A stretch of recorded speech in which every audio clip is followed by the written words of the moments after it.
হায়দ্রাবাদ ভারতের তেলেঙ্গানা রাজ্যের রাজধানী। হায়দ্রাবাদকে দেশটির অন্যতম সম্পদশালী সমৃদ্ধি হিসেবে ধরা হয়, কিন্তু এই হায়দ্রাবাদ ভারতের কখনোই ছিল না। দেশ ভাগের পরে ছিল হায়দ্রাবাদ একটি স্বাধীন সার্বভৌম দেশ।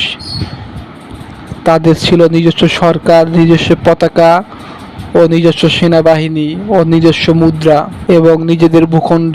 কিন্তু তৎকালীন অন্যান্য রাজ্যগুলোর মতো স্বাধীনতাকামী হায়দ্রাবাদও ভারতের সাম্রাজ্যবাদী আগ্রাসনের কাছে টিকতে পারেনি। ভারত সরকারের চক্রান্তে বলি হয়েছে হায়দ্রাবাদ।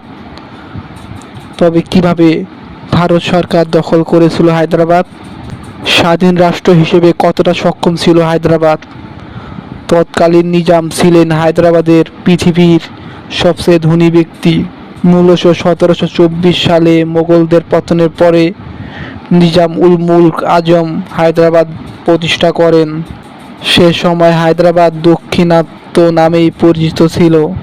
বাংলাদেশের চেয়ে অনেক বড় রাষ্ট্র ছিল হায়দ্রাবাদ।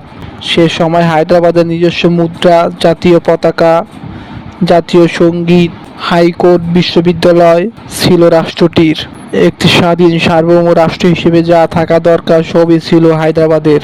তবে এত কিছু থাকার পরেও ভারতের ষড়যন্ত্রের কাছে টিকতে পারেনি।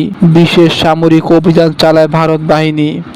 শুরু হয়ে যায় ভারত ও হায়দ্রাবাদের ভিতরে রক্তক্ষয়ী দিনের যুদ্ধ। অবশেষে ভারতের সেনাবাহিনীর কাছে হায়দ্রাবাদের সেনাবাহিনী আত্মসমর্পণ করে।